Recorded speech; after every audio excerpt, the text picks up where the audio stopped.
My name is Alexis Rogers, and I'm the Customer Relationship Lead here at RightCapital. And I want to welcome you to our webinar today on the year-end recap of the most important RightCapital product updates of 2024 that you should know. For those of you that have been with us the entire year of 2024 and beyond, as you know, there are a lot of updates that we are constantly rolling out. And today we're going to be taking a moment to really see the true implications for some of our largest updates of the year and how we can apply them both in your practice to streamline your workflows in general within the system, but also how it can have an impact to client plans. So we are going to see a couple honorary mentions when we're navigating throughout the system in terms of just some minor updates. But today we're really going to be focusing on those larger updates and just taking a moment to have that dedication in reviewing how we can streamline workflows, starting with some enhancements to templates that we have made. One of the newer templates that is available that we're really going to dive into because it's going to be very impactful in terms of your clients' onboarding process is onboarding templates and what that looks like. We're going to be navigating throughout how to leverage annuity models for those of you that are often modeling either annuity purchases or have clients that have annuities, how we can streamline workflows with that particular process. And we are, of course, going to be talking about one of the most popular and biggest updates of the year, which was the tax strategies tool. And we're going to be looking at how we can really dive into that within a client plan today. Now, of course, at the end of the session, we're also going to be reviewing the different resources that you do have available to you when leveraging RightCapital. One of those resources being that during this session, if you have any questions, please feel free to use the Q&A section to type out your questions there. More than happy to answer any questions that you might have. Now, switching gears into RightCapital. When we first log into RightCapital, we are brought to what is called our advisor portal or our advisor dashboard. Now we're going to be starting the conversation off here and just reviewing some of the different workflow enhancements that's available before we look at actually applying some of those into a client plan that we're going to be reviewing today. So to start today's conversation off, we're going to be first navigating to the model section to review one of the most popular updates from the beginning of the year, which is the introduction of annuity models.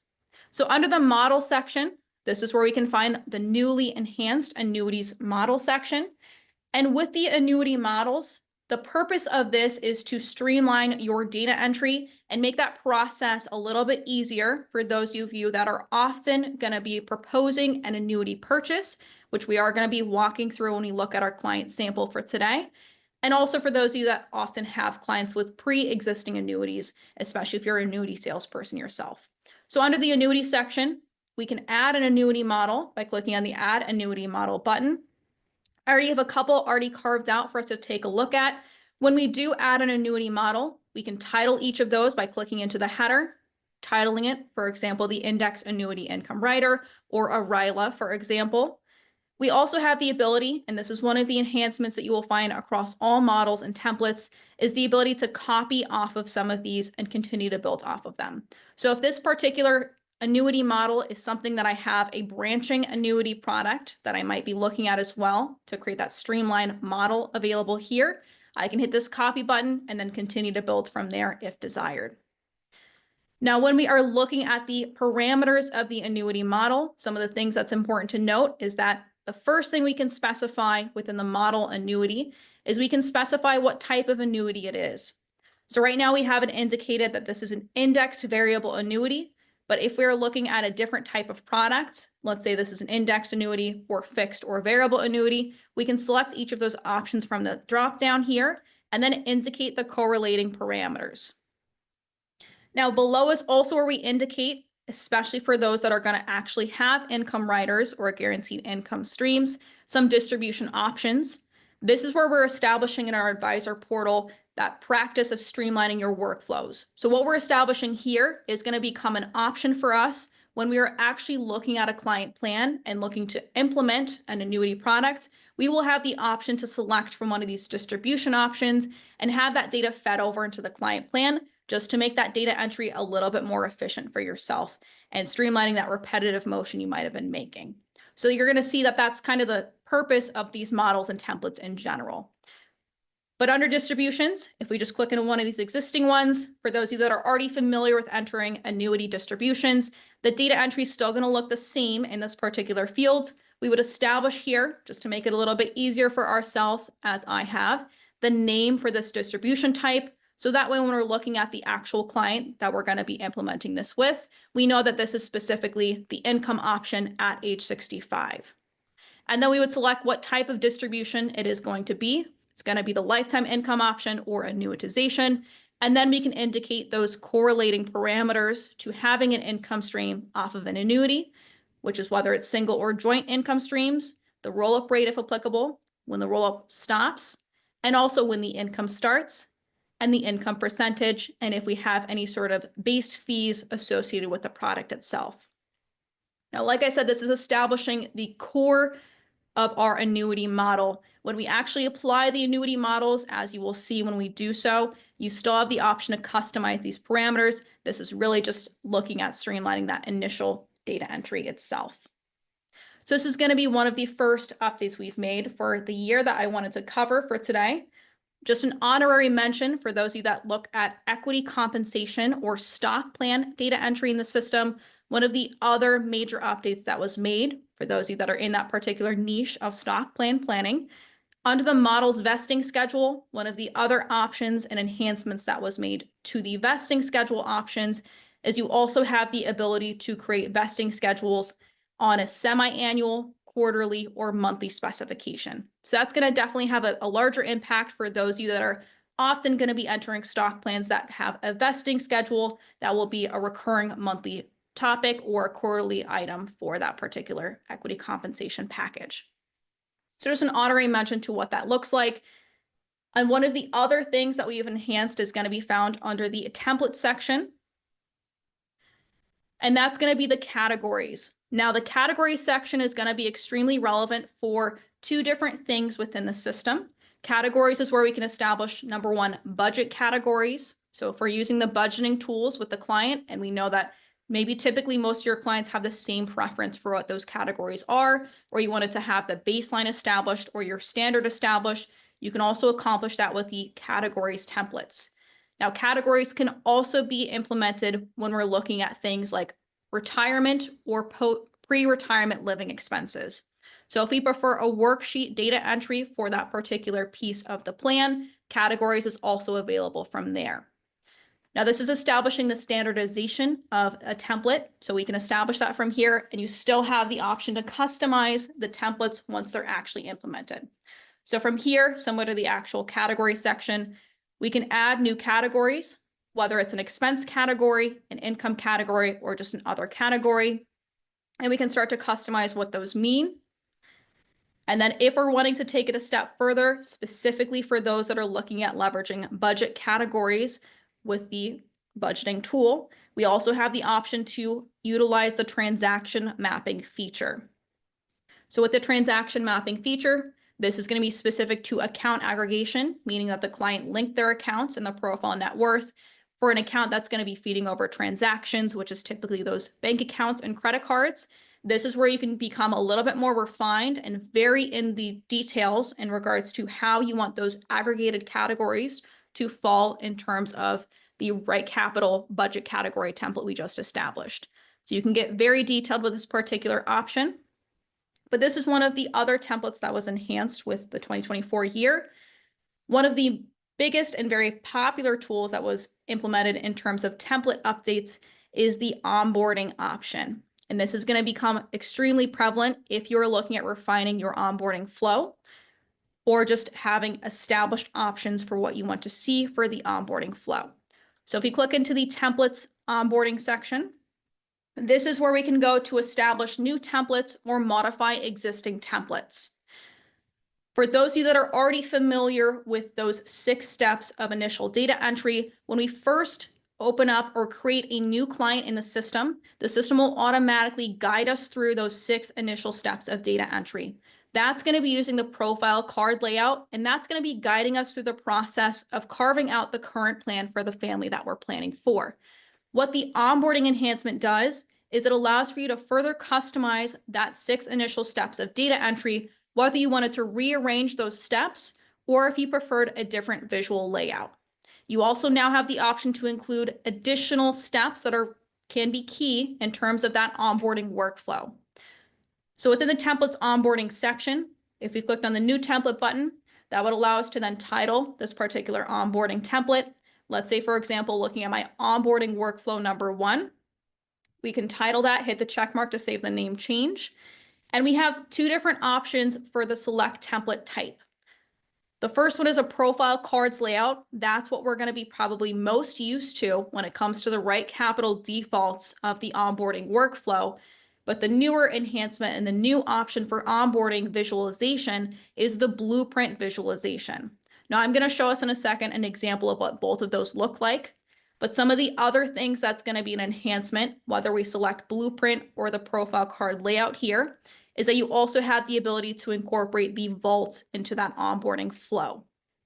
So for those that also might have risk, you can also incorporate that into that particular workflow. If that's going to be something that you typically review, maybe you are often going to be engaging the client in the system and you have them uploading documents to the vault as part of their onboarding flow. You can now implement that step into the onboarding flow from here. Now the templates, keeping in mind that this is establishing that standardization of your typical workflow. So this is where we establish that template for you to be able to implement going forward. Now, if we have established templates for either of the things that we just covered, I want to highlight how you can set those as the defaults for new clients going forward. So if you go to the 3 dots in the upper right-hand corner and into client settings, this is where we can access our client groups. And it's also where we can set the standard for what we want to see for the default templates for new clients that we create going forward and also new leads. But if you click on the default templates for new clients, we can specify from here what we want to see as a default for planning access selections for a new client, the default for an onboarding template. So especially if you have a preferred layout, this is going to be key in streamlining your workflow and having that established onboarding flow when we create a new client. Same thing for snapshot templates, vault templates. That's also going to be key for incorporating that in the onboarding flow as well. And also those category templates that we just reviewed as well. Now, once we have that established, we're going to start to look at that sample client plan that we're reviewing today. That's going to be the Sansa Stark family. Now, this particular client is still in the onboarding flow. So when we select this client from the client list, you will see that for those clients that are still in that onboarding flow, there's now an onboarding tab as well. So that's going to be part of that onboarding enhancement. What this means is that we can control what we want to see for that onboarding flow for this client since they're still in this particular steps of those data entries. So we can either implement those onboarding templates or change it if we wanted to, or we can change and customize for this specific client what we want to see for their onboarding flow. But just to walk through an example of the 2 different options for the onboarding flow, because that's going to be very key in understanding what that can actually mean from a client's perspective and also your own perspective, we're going to open up the client plan. And right now for this family, we have them in that blueprint vision option for the onboarding flow. So, and we also have the vault implemented into the onboarding flow as well. So whether we have the profile card layout selected or the blueprint version, we will still see step number 1 is always going to be answering the first question that we're going to be asking when we're creating a plan is who are we planning for? And that's step number 1, which is the family section. But now with the blueprint visual selected, we will see step number 2 for my particular onboarding flow is now going to be representing that profile blueprint that you might already be familiar with. And now that particular onboarding flow for income, savings, and expenses is going to mirror what you would see in that particular planning module. So this is the same information or the same data entry process. It's just a different visual layout of the onboarding flow. So you still can click into each of those particular options when it comes to maybe their income stream. We can click into this card and make a modification from here. So let's say we're still in that onboarding flow and we need to modify Sansa's salary. We can make that selection and hit save. And that's now updated their income and their savings and expenses if I made changes to the rest of those as well. Now for the onboarding flow and for the step number 2, we still can add new items in this particular onboarding flow, whether it's new income, savings, or expenses. Now, when you click on the next button, we'll see the net worth for my step number 3, which is going to be something that we would specify, and see that visual of what the total net worth is that we've already entered. And we can still click into each of those to make an adjustment, or we can also add some additional pieces to the net worth. Now, for this particular family, just to reference who we are planning for today, we're looking at the Stark family. They have a current net worth of $2.3 million. They're in their late 50s. They do have 2 children that we're accounting for as well. And we also have some nice debts that we're incorporating, of course, into the plan. One thing I want to note right now is that we do have a lot of tax-deferred assets and a lack of tax-free assets. That's going to become important when we're looking at the tax strategies tab for this particular client as well. Now, for my step number 4, that's going to be covering goals. Now, for those of you that are often leveraging the blueprint visual, one of the enhancements to the blueprint goals is we now have the option to toggle between 2 different visual layouts for this particular section of blueprint. So right now what we are in is called the board view version of the goals. This is going to be separating each of the different key pieces of their goals into these different categories for us. But if we preferred that timeline view, we can toggle to that by using the icons here. And that will show us the map of the client's lifetime and where their goals are falling throughout each of those aspects of their life. And now that I have implemented another newer step to my workflow, we will see that the vault is also included here. And I also have vault templates activated for this client as well. So we're going to see I already have folders pre-indicated for this client to start to upload documents to. So that's just one of the examples of how templates can really streamline that workflow, as opposed to me manually entering the folder titles every time we created a new client. So this is the example of what the onboarding flow looks like if we selected the blueprint version.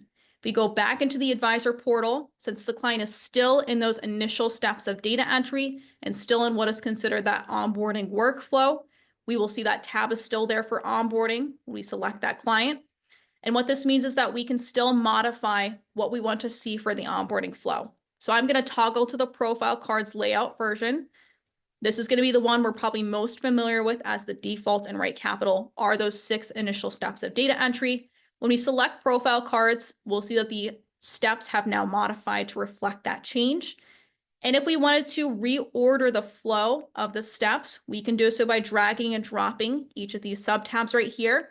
So maybe in my onboarding flow, I prefer profile cards and we want to start with net worth. We can make those selections from here. Maybe then we want to talk about saving contributions and also include vault as well. So once we hit save, now when we open the client plan, we'll still start with step number 1, which is going to be covering the family. But now when we go to the step number 2, we're going to be starting with net worth. And this is going to be that probably the most comfortable space or the most known space, which is the net worth section and the profile card layout of that version. So as we can recall with the blueprint visual, just different version or visual representation of this information. So we'll still see that the total net worth is $2.3 million for this family. Now, though, we have the savings, the income and expenses steps broken out for us in those profile card layouts. Now we can look at the saving contributions. They're avid savers, of course. Their income stream is pretty nice as well. And then we also have those nice expenses to account for. So this is going to be that secondary option when it comes to the onboarding flow layout. And then we finally have the vault, which I included as part of that onboarding flow. So that's the example of what those 2 different options look like in terms of the onboarding flow. As you begin to customize each one, you can either leverage those templates to have that standardization when you create new clients. But as we reviewed, you can also make adjustments to specific clients as needed. So as we saw with the Stark family, when we made that adjustment, we were able to customize their specific onboarding flow, even though we had already applied a template previously. So that's just going to be something to note. Even when you're applying templates, you still can make adjustments after the fact. But now that we've just reviewed kind of the baseline information for this family and what their onboarding flow looks like, once we exit out of the onboarding flow, meaning we hit the complete button, that's going to bring us to the full modules of RightCapital. So when we hit the complete button, now we'll see every single module available for us to start to carve out those different pieces of the plan. Now, just to reference that onboarding flow, you'll recognize the blueprint visual. That's going to be that secondary option that we had originally for the onboarding flow. So you'll be more comfortable here if that's the space that you prefer in terms of that visual representation of what their current path is in terms of the net worth, the goals, income, savings, and expenses. And if we're looking for the profile card data entry version of that onboarding flow, that was simply the profile section and these 6 sub-tabs located beneath as well. And I just want to highlight, because I see this is already a question. So if we go back into our advisor portal, I just want to show us that when we complete the onboarding steps and the client is out of that space, we will no longer see the onboarding tab populated here because that client has completed that process, or we've marked the client as completed for the onboarding flow. So that means we cannot modify that particular isolated version of walking us through entering the current plan because we've already established that aspect of the client's plan. So that's going to be one of the reasons why if you're looking for that for a specific client, if you don't see it, it's because the client's no longer in that isolated view of just the selected onboarding steps. But going back into the client plan. So just to review very quickly, the Stark family in their late 50s, they have a current net worth of $2.3 million. We're going to be looking at proposing an annuity purchase and implementing some tax strategies with this particular family, because those are some of the largest updates that we've made for this year. But I want to note what their current net worth looks like. Like I said earlier, they have a nice investment in terms of tax deferred assets. But one of the things that we're going to be targeting first is that annuity purchase. So this particular family, we're going to be pulling from this joint checking account for that annuity purchase. So just keeping that in mind as we start to navigate throughout the system. But typically, once we have entered the current plan information and completed those onboarding steps, that is when we navigate to what is considered one of the hearts of RightCapital, the retirement module. So under the retirement module, this is where we'll be greeted with our analysis tab, and this is where we'll see that first gauge of financial well-being. This is where we'll see that probability of success. Probability of success is going to be looking at the Monte Carlo simulations and the 1,000 trials of market volatility, and it's the percentage of those trials that make it to the end of plan without running out of money. So as you can see, with the current path, there's 78% probability success. We have a couple things we're going to be proposing. So that's going to be looking at potentially increasing that probability success and providing them a more secure retirement as well. So to start to do so, that is when you navigate down into the action items. This is where we go to either propose changes to existing action items or propose new strategies altogether. And if we go down into the action items, we'll see those couple things pre-populated for us. So if we needed to make an adjustment, we can click into the field or use the slider to make that change. But in this case, we're going to be starting off with proposing a new annuity purchase. So if we click on the edit button, that's going to open up a drawer that allows for us to either add or remove existing action items from the plan or propose a new path. If we click on the Add New Items button, this is where we can go to propose a new path entirely. So from here, we can add new goals, new income, new savings, expenses. We can also propose insurance policy purchases, or in this case, what we're focusing on is the annuity purchase option. So now when we go to propose an annuity purchase, we'll see a couple different things available for us to start to carve out what that annuity product looks like for this client. So just to start off with, we can title this particular product. So let's say this is going to be their indexed annuity. We can change the owner, whether it's client, co-client, or jointly owned. And we can also indicate when we plan on purchasing this product or this annuity. So whether we wanted to have this occur essentially immediately or in a future calendar year or at a specific age, we can indicate that from that drop down there. And then very importantly, we would select what account we're pulling from to fund this annuity purchase. So we are actually pulling from the joint checking. So we're going to leave that as is, but we also can use any of the other options from here. Now, with the introduction of annuity models, what that does in terms of enhancing your workflows as an advisor that might be often using annuity purchases or indicating them in the current plan, you will see the option now to copy from a model annuity. So if we click on the Copy From Model button, that'll open up a drawer that allows for us to see the 2 different annuity models that I have already created, whether it's my fixed 2% or my indexed annuity rider income model. Whatever one it is, we would select it from the annuity model list. We can search for them if you have a lot of annuities. But in this case, we would just select then what distribution I want to select. So let's say in this case, I wanted to look at the income stream at age 67. For this particular client, they are both going to be retiring at age 67. And we want to kind of bridge that gap in terms of the delay they're going to have from Social Security income since they're going to be filing at age 70. So we're going to select income at age 67. Once we hit save, we will now see that the parameters that I entered from that annuity model is now pre-filled for us in terms of specifying the annuity type, the cap, the buffer, the participation. And if we click into the lifetime income option for distributions, this is also pre-filled for us as well. Now, something that's always important with implementing templates or models in general is that you still have the ability to make adjustments. So if for this particular client, we know that they're going to have a little bit more of a unique aspect to this particular product, we can then specify that from here. So let's say, for example, they're going to have a slight benefit-based fee. We can implement that from here. Hit save.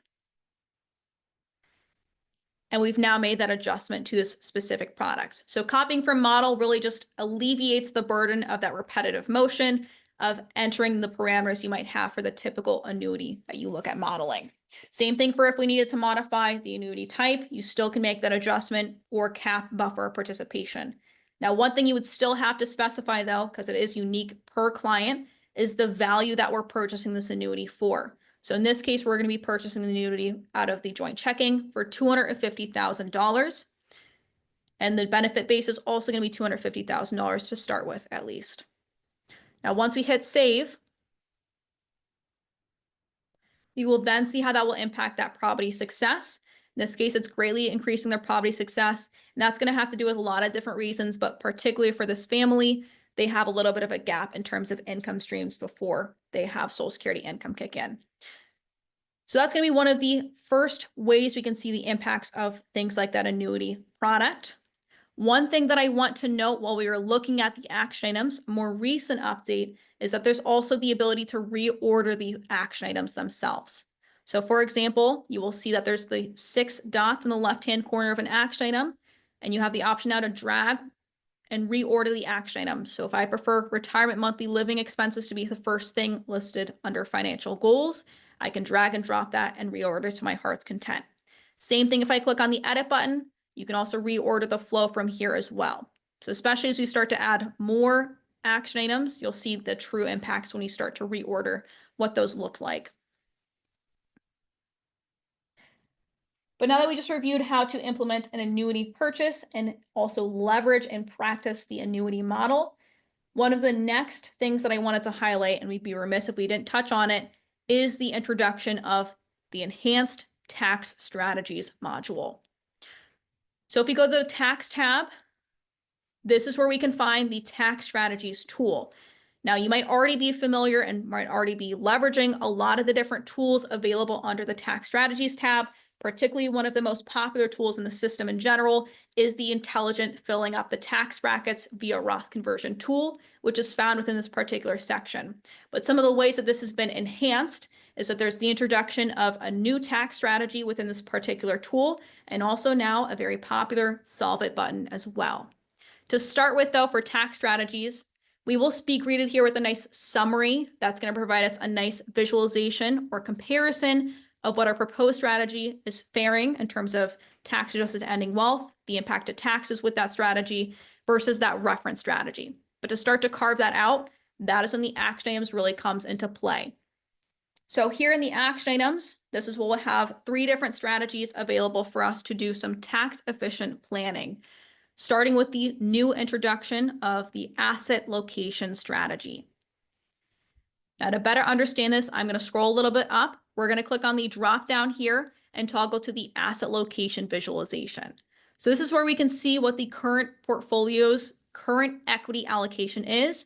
And the display here will show the split between each of the different tax advantage or tax exposed buckets are in terms of equities versus fixed income. So that's just going to be helpful in terms of the visualization of the strategy. But what does the asset location strategy mean? This is a very unique approach that can really enhance a lot of different clients' lives, but it is something that's more of a targeted approach in general. So the asset allocation strategy really grants you control over how a client's equities are allocated between the three tax buckets, the taxable, tax deferred, and tax-free bucket. Kind of putting it differently, you can choose how the equity portion of the client's overall asset allocation is spread between those tax buckets. So when we make changes to the proposed strategies, these different options will reallocate a client's equities to fill up each tax bucket in order before overflowing into the next. So equities will be reallocated proportional to the current dollar value within each bucket. So it's still going to be limited to the fact that the taxable bucket may only have, say, $100,000 versus the tax deferred. In this particular case, they have a large amount of dollars in the tax deferred bucket. So you might not potentially fill up that particular bucket. But from the drop downs, we have a couple different options. I want to note that for the equity allocation strategy, for the default and for the current plan, that is going to be the pro rata approach. So that means that the equity is going to be allocated proportionally across all accounts, unless we are going into here into the proposed strategy section and we're making a proposed change and then implementing that into the plan. So that's just a background of what that particular strategy looks like. We also have the option down below to implement and see the difference of different tax efficient withdrawal strategies.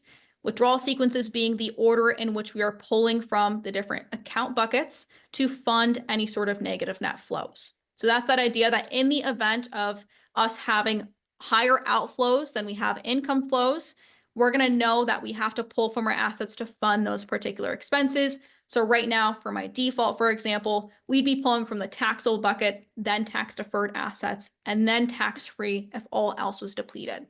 But from these dropdowns, we can start to look at different ideas of different tax efficient withdrawal strategies. And then the third option here for the tax efficient planning tools is the Roth conversion strategy. Now, like I said, this is the very popular tool available in the system in general, because with the Roth conversion strategy, this allows for us to look at the idea of us filling up the tax brackets to whatever the client might be most comfortable paying those additional taxes up to via Roth conversions. And we can use the slider to toggle to those different tax brackets. But before we even look at implementing any sort of changes, I want to highlight the newest and the most popular tool available now in the tax strategies, which is the strategies sub-tab. So with the strategies sub-tab, this is where we will find our solve it button. So within this section, we will see the option for us to solve for top strategies. When I click this button, what this will do is it'll calculate a dynamic approach and consider all three strategies I have indicated below and what culmination of those strategies would we need to take to acquire the top 5 tax-adjusted ending asset values for those different options. So from here, we can see that we have a nice tie between the different options that we have available to us, but we can see that for achieving that $9 million tax-adjusted ending wealth, these are the different options we need to select or have the option to select from, because we have the tie for the top 4. But the biggest one is that the asset allocation strategy would need to change. So in this case, we can then toggle down to the equity allocation dropdown, and we would select tax-free, taxable, and then tax-deferred if I was looking at mirroring this particular option. And then for withdrawal strategy, we have tax-deferred, taxable, tax-free, and then 15% capital gains brackets for Roth conversions as well. In this case, though, we still have the option to leave this as is, so I'm going to leave that alone. But as you can see that the top 5 strategies is actually doing Roth conversions up to the capital gains tax bracket. So for a conversion target, we have 3 different options here. We either can perform Roth conversions up to the ordinary income tax brackets, or we have the option for capital gains tax brackets. And if you're concerned about Medicare premiums and potentially triggering IRMA or income-related monthly adjustment amounts, there's also that option as well. But in this case, we're going to select capital gains tax bracket, and we're going to toggle to that 15%. Once I hit refresh, now we're going to see how that's going to impact some of the different comparison visualizations.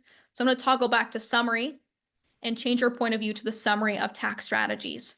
So now we'll see how my proposed strategy fares against the reference strategy we have indicated on the right-hand side.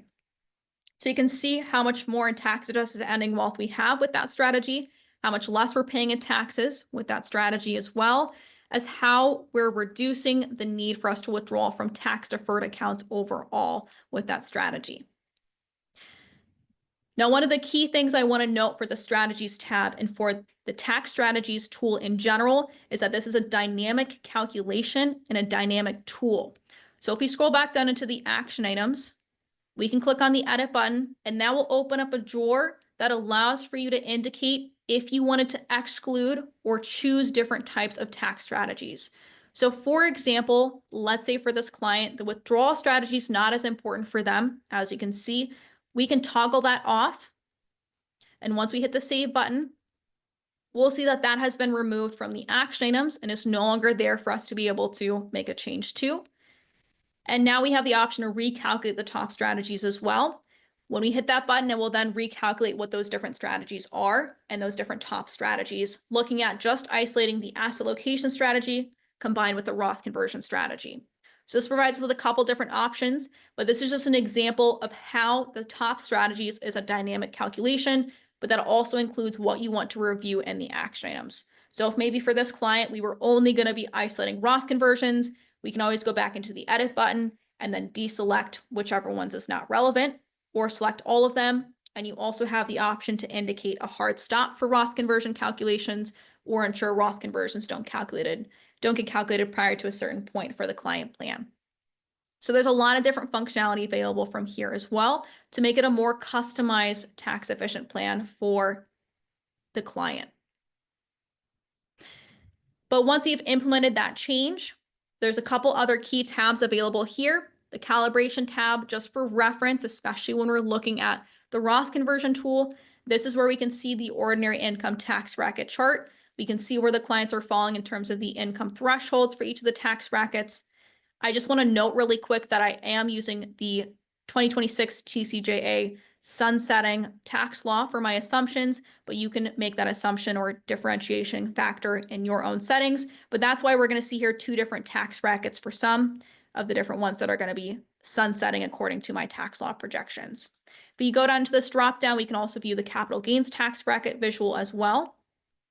We can see that we are filling that up for those certain years. But under the comparisons tab, this is where we can find some beneficial comparison visualizations. Starting now with the introduction of the invested asset visualization. This is enhanced for those of you that might remember it from before. There's also the difference of federal taxes paid. Very important discussion when we're talking about tax efficient planning is how is that impacting our taxes paid. We can see here that kind of time payoff of us paying more taxes up front and how it alleviates the tax burden later on.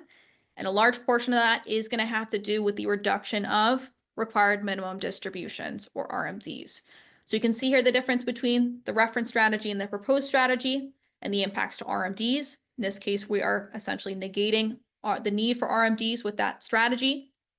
And we can also see the difference of tax adjusted ending wealth. In this case, we can see we're putting all of our assets by the end of plan into the tax-free bucket versus if we didn't do what we had indicated below in terms of asset location strategy and Roth conversion strategy, we have nothing left in tax-free. So especially when we're trying to connect those dots in terms of the tax burden that we're leaving to heirs and putting assets more into the tax-free bucket, this can also be a beneficial visual to really connect those dots and show that implication as well.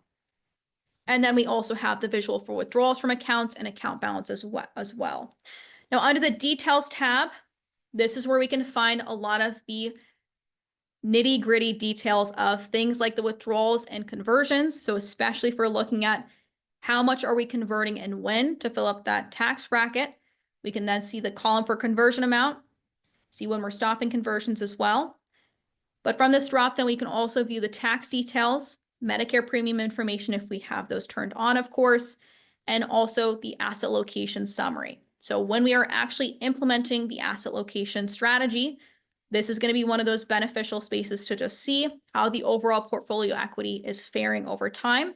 One thing that I want to note that is, especially if we're implementing the asset location strategy, if we have any unique allocation methods selected, meaning that if we had pre and post-retirement allocation methods selected or a glide path selected, it is going to be considering that that's going to be an adjustment you're making for those future projections. So it is still going to be dynamic in that regard. So you would see that kind of overall change for the plan.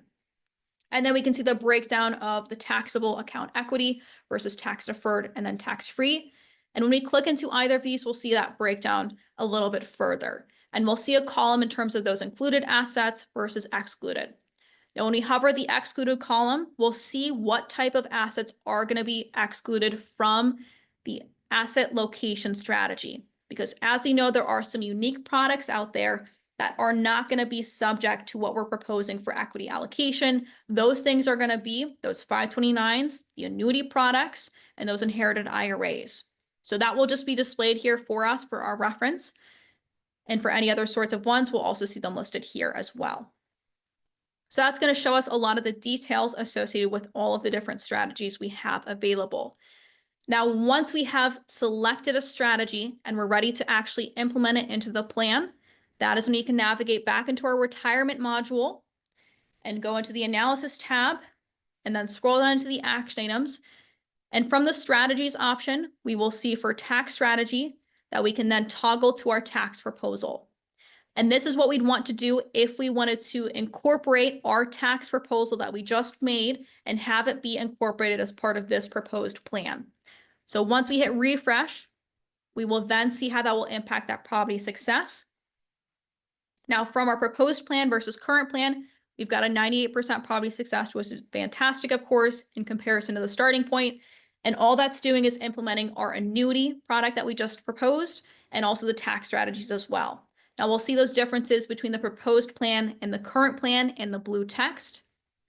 And I also wanted to highlight that if we're looking for juxtaposition or comparison visuals, we can also find those under the comparisons tab. So especially if we're looking at tax efficient planning and we're trying to compare two different types of plans, whether it's proposed plans or current plan versus proposed plan, the comparisons tab is a great space to do so because that will show that unique plan and that comparison between each. In regards to the difference of invested assets with each strategy, the difference of net worth, the difference of taxes paid, and also the difference of assets at retirement as well. Now, typically, once we are ready to proceed with the next steps, and before I dive into the Q&A and reviewing resources, I wanted to just quickly highlight and shout out one of the enhancements done in terms of reporting. So if we go into the gear icon, and under the report section, this is where we can go to generate a PDF report or a PDF deliverable. So one of the enhancements available in terms of what we have reviewed today and also the reporting in general is that if we are looking to incorporate analysis, we can still check those off, but we now also have the option to click into the header of tax strategies. So you'll notice that analysis, cash flows, tax strategies, and a couple other items on the report section is underlined. Anytime we see something underlined in RightCapital, that's an indicator that we can click into it for more functionality. Now, specifically for report generation, what that means is that for tax strategies in specific, we can be very precise in terms of the visuals and the information we're choosing to include in this PDF report. So when I click into that header, we can now select if we wanted to exclude any of the visuals or pieces of the tax strategies tab from this PDF report. So let's say we did not want to cover a key tax components visual, ordinary income tax brackets is maybe not relevant to today's conversation, and maybe we wanted to review some of these other pieces as well. So you can fully customize what we're covering from here. Same thing for analysis and cash flows. You'll still see the option to click into those and toggle to select multiple plans if desired. And one of the enhancements also done to the report option or generating reports in general is, of course, you can still select the download selected pages button, but now from the downward arrow, you can download and save directly to Vault. So if part of your normal practice, when you have generated a PDF report, you know that you probably are going to be uploading it to the Vault to have it stored there in the client record. If that is part of your normal practice, it's now going to be a little bit more streamlined with this option to save directly to Vault. So if I selected this button to download and save to Vault, it would simultaneously download the PDF report and send it directly to the client Vault as well. So that's going to be one of the newer enhancements to make that process and your procedures as an advisor more streamlined as well.